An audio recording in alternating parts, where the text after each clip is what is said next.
हम 10th class के वर्णिका के पूरा ऑब्जेक्टिव क्वेश्चन लेकर आए हैं। ऑब्जेक्टिव क्वेश्चन में वर्णिका का संपूर्ण क्वेश्चन है। प्रत्येक चैप्टर से आपको 30 से 40 क्वेश्चन है। पहला आपका क्वेश्चन है कि बी आर नारायण ने किस कहानी का अनुवाद किया था? तो दही वाली मंगम्मा। यह किस भाषा की कहानी थी? तो कन्नड़ भाषा की। कन्नड़ से इसको रूपांतरण हिंदी में कौन किया? तो बी आर नारायण किए। दूसरा आपका क्वेश्चन है दही वाली मंगम्मा कहानी किसके द्वारा लिखित है? तो श्रीनिवास के द्वारा। श्रीनिवास का पूरा नाम क्या है? तो मास्टी वेंकटेश अयंगार। श्रीनिवास का पूरा नाम क्या है? मास्ती वेंकटेश अयंगार। इनका जन्म कब हुआ? तो 6 जून 1891 को इनका जन्म हुआ। इनका जन्म कब हुआ? 6 जून 1891 के। अगला क्वेश्चन है मंगम्मा की बहू का नाम क्या है? मंगम्मा का बहू का नाम क्या था? नजम्मा। रंगप्पा कौन था? तो रंगप्पा एक गांव का मनचला और जुआरी व्यक्ति था। रंगप्पा कौन था? तो गांव के मनचला और जुआरी व्यक्ति था। अमराई के कुआं कहाँ है? तो रास्ते में। मंगम्मा के किससे विवाद था? तो उसके अपने ही बहू से विवाद था। वो अपने पोते को लेकर उससे लड़ गई थी। क्यों रे रात सी इस छोटे से बच्चों को क्यों पीट रही है? यह किसने कहा था? मंगम्मा ने अपने बहू को कहा था। बहू के कहा, इसी से उसको विवाद हो गया। नजम्मा मंगम्मा कौन थी? तो बहू थी। मंगम्मा क्या बेचती थी? मंगम्मा दही बेचती थी वेंकटपुर गांव में जाकर। वेंकटपुर गांव कहाँ पड़ता था? तो बेंगलोर शहर में। मंगम्मा कहाँ के रहने वाली थी? तो औलूर के पास। मंगम्मा किस भाषा की कहानी है? तो कन्नड़ भाषा की। मंगम्मा मिठाई किसके लिए ले जा रही थी? तो पोते के लिए। आप ये बताइए कि मंगम्मा किस तरह के ब्लाउज पहनती थी? तो वह मखमल के ब्लाउज पहनती थी। दही वाली मंगम्मा किस भाषा से अनुवादित कहानी है? तो कन्नड़ भाषा से। कन्नड़ भाषा से किस भाषा में? हिंदी भाषा में। दही वाली मंगम्मा शीर्षक पाठ में बहू ने सास से समझौता क्यों कर लिया था? कैसे कर लिया? तो प्रेम से कर लिया था, क्योंकि मंगम्मा अपना सारा धन दूसरा के ना दे दे, इसलिए उसे समझौता कर ली थी। श्रीनिवास जी का जन्म कहाँ हुआ था? तो कोलार कर्नाटक में हुआ था। कब हुआ था? तो 6 जून 1891 को हुआ था। घर वाले के रहते एक अच्छी साड़ी नसीब नहीं हुई, ऐसा किसने कहा? मंगम्मा ने कहा। लेकिन फिर यह अपने से कमाने लगी और दही बेचती थी और लास्ट में जाती थी माजी के यहाँ, अर्थात लेखक के यहाँ जाती थी। दही वाली मंगम्मा शीर्षक कहानी में रास्ते में क्या है? रास्ते में अमराई का कुआं पड़ता था, जहाँ पर रंगप्पा हमेशा मंगम्मा को तंग करता था। मंगम्मा को किसने साथ में विवाद किया था? मंगम्मा को किसके साथ विवाद था? तो अपने बहू के साथ विवाद था। नजम्मा के साथ लड़ गई थी। किसके लिए? तो पोते के लिए मार रही थी, इसलिए। दही वाली मंगम्मा शीर्षक कहानी में साभर ली गई है किससे? तो कन्नड़ कहानियाँ से ली गई है। औलूर के पास किस गांव के रहने वाले निम्न में से कौन है? तो मंगम्मा थी। माजी के पास आंगन में बैठकर मंगम्मा क्या खाती थी? तो वह अक्सर पान सुपारी खाया करती थी और भूल जाती थी तो लेखक लेकर आते थे, जिनका नाम है, पूरा नाम बताइए लेखक का पूरा नाम क्या है? तो मास्ती वेंकटेश अयंगार। मास्टी वेंकटेश अयंगार पूरा नाम है। और एक कहावत है, दावा करने से तो मसान ही जगता है, यह कथन किसका था? तो मंगम्मा के। ये काफ़ी इंपॉर्टेंट क्वेश्चन है कि अरे एक कहावत है, दावा करने से तो मसान ही जगता है, यह कथन किसका था? मंगम्मा का। बहू ने सास को मनाने के लिए कौन सा तरीका अपनाया? तब बहू ने सास को मनाने के लिए अपने बेटे को भेजा और उसका पोता से मान जाती है अंत में। मंगम्मा के अपना बहू के साथ किस बात को लेकर विवाद था? अपने पोते को लेकर। घर वाले के रहते एक अच्छी सारी नसीब नहीं होती, कौन करे था? मंगम्मा। और देखिए और कुछ इंपॉर्टेंट क्वेश्चन। सन्ना कथेगलू का पुरस्कार लेखक को कब प्राप्त हुआ? तो 1968 में। सन्ना कठेगलू का पुरस्कार लेखक को कब प्राप्त हुआ? 1968 में। चलो देखिए, अब है ढाटे विश्वास, दूसरा चैप्टर आपको है। धहते विश्वास जिसका लेखक है सात कोरी होता। सात कोरी होता का जन्म कब हुआ? तो 29 अक्टूबर 1929 को इनका जन्म हुआ। 29 अक्टूबर 1929 का इनका जन्म हुआ। पहला क्वेश्चन है, धहते विश्वास किस भाषा में अनुवादित है? उड़ी देखे धहते विश्वास जो उड़िया में है, जिसको हिंदी में रूपांतरण राजेंद्र प्रसाद द्वारा किया गया है। जिसको हिंदी में रूपांतरण राजेंद्र प्रसाद द्वारा किया गया है। दूसरा आपका है, लक्ष्मी के बड़े पुत्र का क्या नाम था? तो लक्ष्मी के बड़े पुत्र का नाम अच्युत था। धहते विश्वास कहानी किस लेखक द्वारा अनुवादित है? तो अनुवादित देखिए, जब अनुवादित आ गया तो हिंदी में इसको अनुवादित किए हैं राजेंद्र मिश्रा, राजेंद्र प्रसाद मिश्र द्वारा अनुवादित है। चौथा आपको है, लक्ष्मी कहानी के केंद्रीय पात्र है कौन है? तो लक्ष्मी किसके केंद्रीय पात्र थी? तो धहते विश्वास कहानी की। धहते विश्वास में 4 विभीषिका दर्शाया गया है, जिसको मैं सबसे पहले आपको आता है तूफान। सबसे पहले आता है तूफान, फिर उसके बाद आता है सुखाड़, फिर उसके बाद आता है बाढ़। ये विभीषिका बहुत एकदम अति था घटनाई, जिसमें लक्ष्मी का पूरा विश्वास टूट जाता है। देवी मंदिर के ऊपर एक गांव में एक देवी मंदिर था। गांव में एक क्या चीज़ का मंदिर था? तो देवी मंदिर था, जिस पर लोग विश्वास किया करते थे अक्सर। सबका विश्वास टूट गया, तूफान आया, सुखाड़ आया, फिर लास्ट में बाढ़ आता है। पांचवा आपको है, ढहते विश्वास कहानी के प्रमुख पात्र कौन थी? तो लक्ष्मी। बाढ़ की समस्या किस कहानी के केंद्र में था? तो ढहते विश्वास में। लक्ष्मी के पति कहाँ नौकरी करते थे? तो कोलकाता में। कहाँ करते थे? तो कोलकाता में। सात कोरी होता कहाँ के कथाकार थे? तो उड़िया का। कहाँ कथाकार थे? तो उड़िया का। लक्ष्मी के पति का क्या नाम था? लक्ष्मण। किस नदी के बांध के नीचे लक्ष्मी का घर था? तो देवी बांध। एक क्वेश्चन पूछता है कि लक्ष्मी के छप्पर पर से क्या लौकता है? तो लक्ष्मी के छप्पर पर से देवी बांध के पानी लौकता था। लक्ष्मी के छप्पर पर से देवी बांध का पानी लौकता था। इनका घर था देवी बांध के नीचे, देवी मंदिर के नीचे इसका घर था लक्ष्मी के। धहते विश्वास कहानी में स्कूल कहाँ था? टीले के नीचे। भी बहुत बार क्वेश्चन पूछा गया है बोर्ड परीक्षा में कि धहते विश्वास कहानी में स्कूल कहाँ था? तो टीले के नीचे। धहते विश्वास कहानी में संपादक कौन थे? तो सात कोरी होता। इनका जन्म 29 अक्टूबर 1929 के। स्वयं सेवक दल के गठन कौन किया था? तो गुणनिधि। गांव के पढ़ाकू लड़का कौन था? तो गुणनिधि ही था। ये बहुत बार क्वेश्चन पूछ चुका है कि गांव के पढ़ाकू लड़का कौन था? तो गुणनिधि। लक्ष्मण कहाँ नौकरी करता था? कलकत्ता में। बारी बारी से गांव में लड़के किसके निगरानी कर रहे थे? तो देलई बांध के। देलई बांध के कर रहे थे। लक्ष्मी अपने दोनों लड़कियों और छोटे बेटे को लेकर कौन अकेली पड़ गई थी? तो लक्ष्मी कहाँ थी? तो रसोई में। रसोई में थी। घर पर 2 लड़की और साल भर लड़के को लेकर कौन अकेली पड़ गई? लक्ष्मी। सात कोरी होता का जन्म 29 अक्टूबर 1929। हल किराए पर लेकर बांधे भर मत जमीन में खेती कौन करती थी? लक्ष्मी। का रोपी थी? तो बिचड़ा। का रोपी थी? तो बिचड़ा, जो सुखाड़ के कारण सब जल जाता है और ख़त्म हो जाता है। ये बताइएगा कि इसके जो पूर्वज थे इसके लिए कितना ज़मीन छोड़ गए थे? तो 2 बीघा। कितना छोड़ गए थे? 2 बीघा। धहते विश्वास शीर्षक कहानी में तूफान किसके घर आया था? लक्ष्मी के।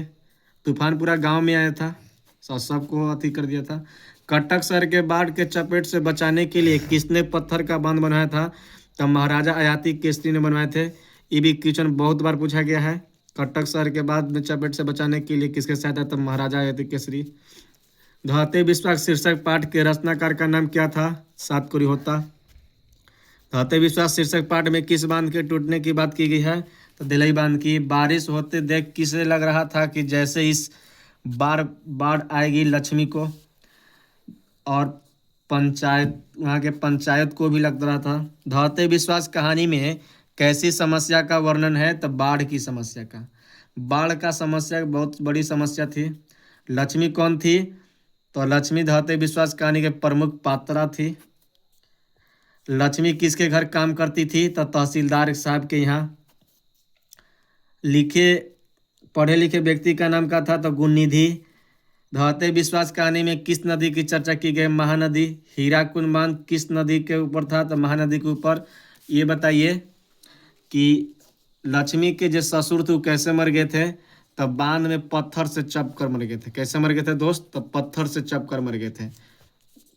देखिए वर्णिका का तीसरा चैप्टर है माँ, जिसका लेखक है ईश्वर पेटलीकर।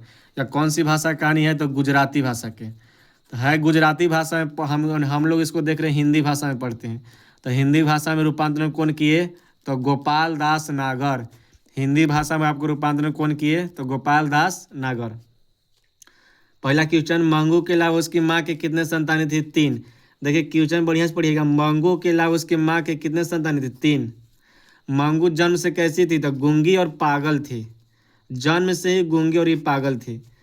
माँ कहानी किस लेखक द्वारा रचित है? तो ईश्वर पेटलीकर द्वारा। ईश्वर पेटलीकर द्वारा ही खून की सगाई जो उपन्यास है, खून की सगाई जो उपन्यास है, और काला पान, दोनों उपन्यास ईश्वर पेटलीकर द्वारा ही लिखा गया है। खून की सगाई और काला पान।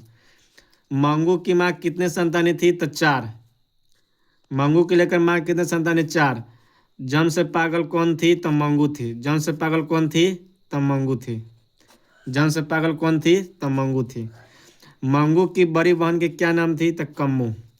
ईश्वर पेटलीकर किस भाषा के कथाकार थे? तो गुजराती भाषा के महान कवि थे, महान कथाकार थे। कौन? तो ईश्वर पेटलीकर। कौन कौन सा महीना में माँ के लिए आराध्य बन गया था? तो अगहन के महीना। कौन सा महीना? तो अगहन के महीना बन गया था। कौन सा महीना? तो अगहन के महीना माँ के लिए राहत बन गया था। क्यों? क्योंकि मंगू के इसमें 14 वर्ष पूरा होने वाला था। मंगू इसमें 14 वर्ष पूरा होने वाला था। काला पानी किसका लोकप्रिय उपन्यास है? तो ईश्वर पेटलीकर का। अंदर किसी को देखने का नियम नहीं है, यह किसने कहा था? तो यह ट्रेन में जब जा रही थी तब जब पर लोगों ने कहा था। मंगू के भर्ती करने के लिए माँ किस पत्र लिखकर बुलाया था? तो अपने बड़े पुत्र को। बड़े पुत्र मंगू से प्यार करता था, लेकिन छोटा एक उठ मानता न था। मंगू के प्राकृतिक मौत के कारण माँ क्या हो मानती? तो माँ को मुक्ति मिल गई थी। अब मानते हैं माँ भी दोस्त पागल हो जाती है। मंगू की माँ अस्पताल के लिए उसकी क्या उपमा देती है? तो गौशाला। ये बहुत इंपॉर्टेंट क्वेश्चन है कि मंगू की माँ अस्पताल को क्या कहती थी? तो गौशाला कहती थी। ईश्वर पेटलीकर कहाँ के लोकप्रिय कथाकार हैं?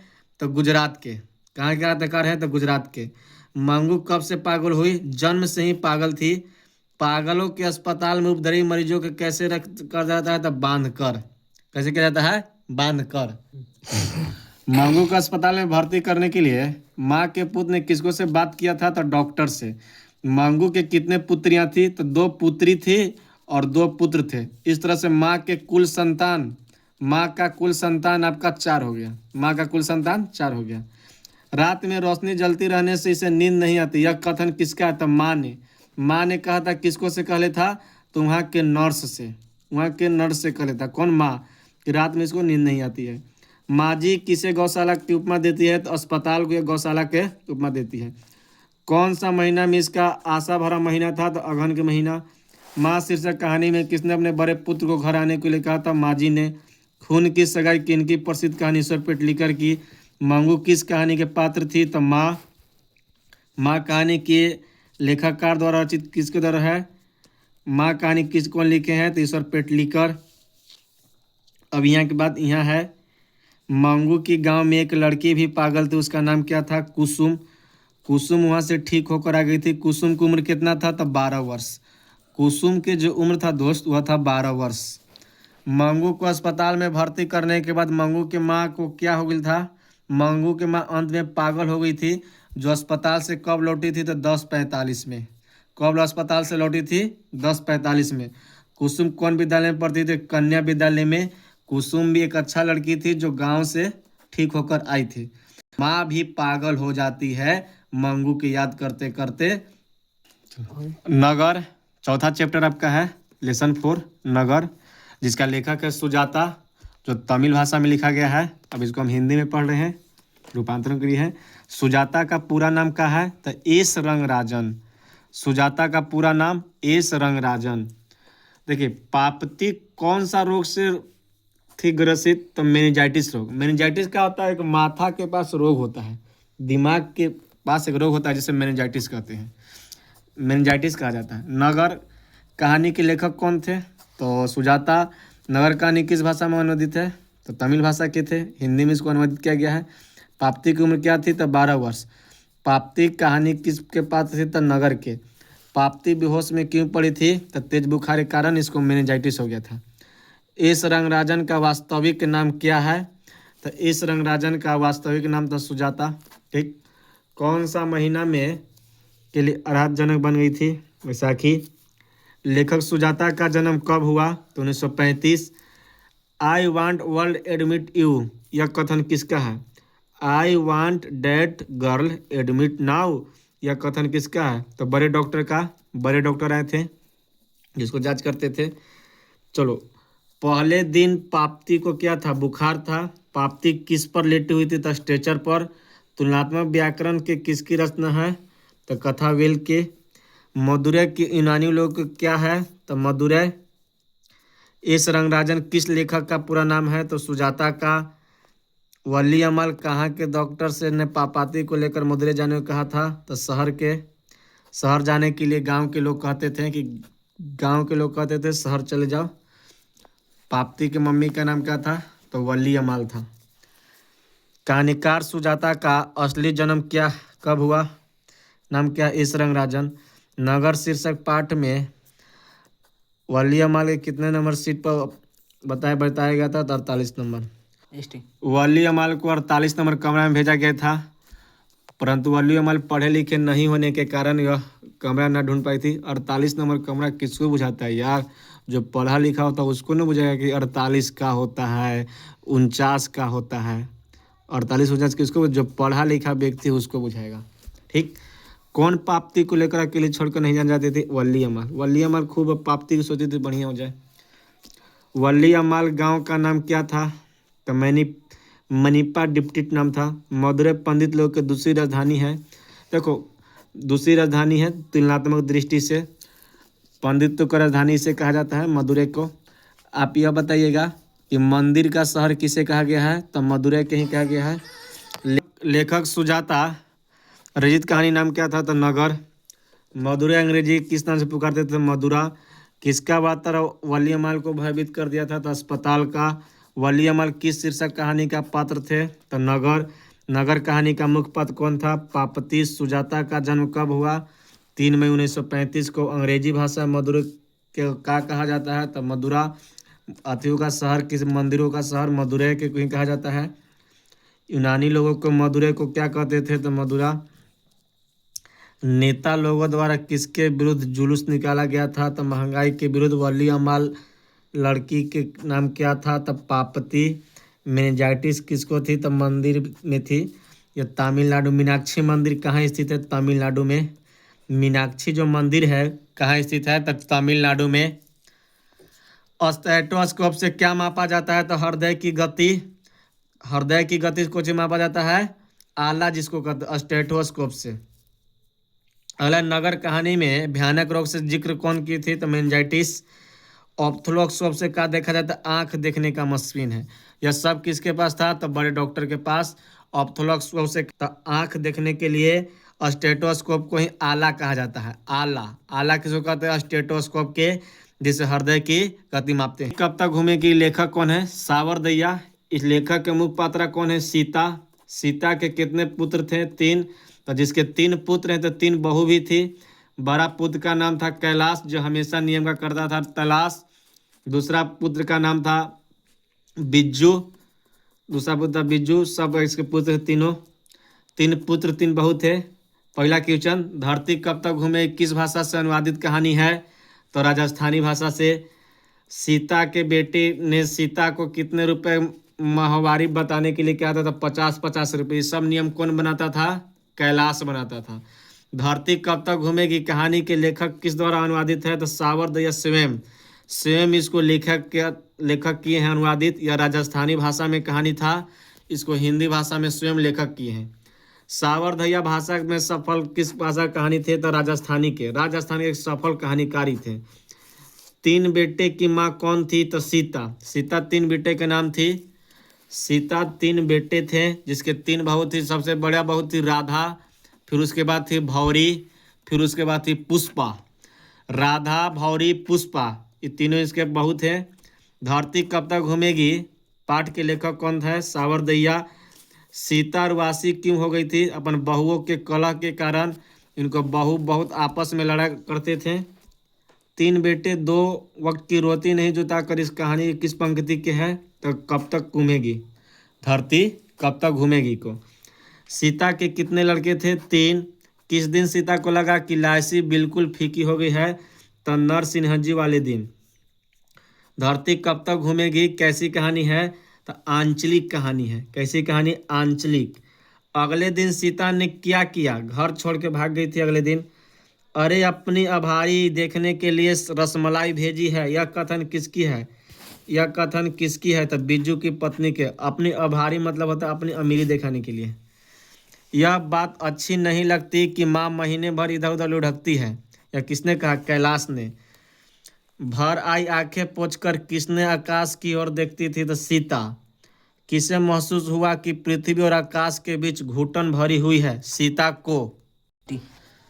बीजू के पत्नी का नाम था पुष्पा, जो छोटा थे। धरती कब तक घूमेगी शीर्षक पाठ में सीता क्यों देखकर आंसू आ गई थी? तो अपने कला ओढ़न देखकर बहुत उसको आंसू आ गई थी। धरती कब तक घूमे शीर्षक पाठ में सीता के बड़े लड़का था कैलाश, छोटा लड़का था बीजू और बीच में था नारायण। बीच में कौन था? नारायण। माँ को रखने के लिए ठेका सिर्फ उसी को तो नहीं ली है। यह कथन किसने कहा था? कैलाश ने। कैलाश बहुत खचरा लड़का था जो हमेशा नया नया नियम तलाश करते रहता था। सीता के पुत्रों का नाम क्या था? तो कैलाश, नारायण, बिरजू। इनके बहू के नाम क्या था? राधा, भौरी। राधा, भौरी और पुष्पा, ये तीनों पुत्र और बहू थे। राधा किसकी पत्नी थी? कैलाश की। भौरी किसकी पत्नी थी? तो नारायण की। धरती कब तक घूमेगी शीर्षक कहानी में किसकी नायिका थी? सीता। राजस्थानी भाषा में सफल कहानीकार कौन है? सावरदैया। धरती कब तक घूमेगी कहाँ की कहानी है? तो राजस्थान की। धरती कब तक घूमेगी कहानी में किसको प्रधानता दी गई है? तो नारी की इसमें प्रधानता बहुत अधिक दी गई है। होली किस महीने में होता है? फागुन में। यह बहुत बार पूछा गया है कि होली किस महीने में होता है।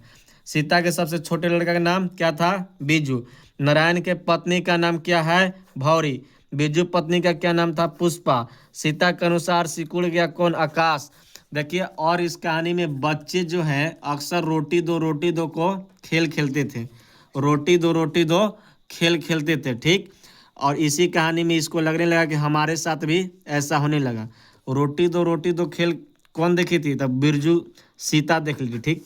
इसी तरह के वीडियो पाने के लिए, इसी तरह के मेरा वीडियो आते रहेगा हमेशा। आप चैनल को सब्सक्राइब करें और वीडियो को आगे बढ़ाएं।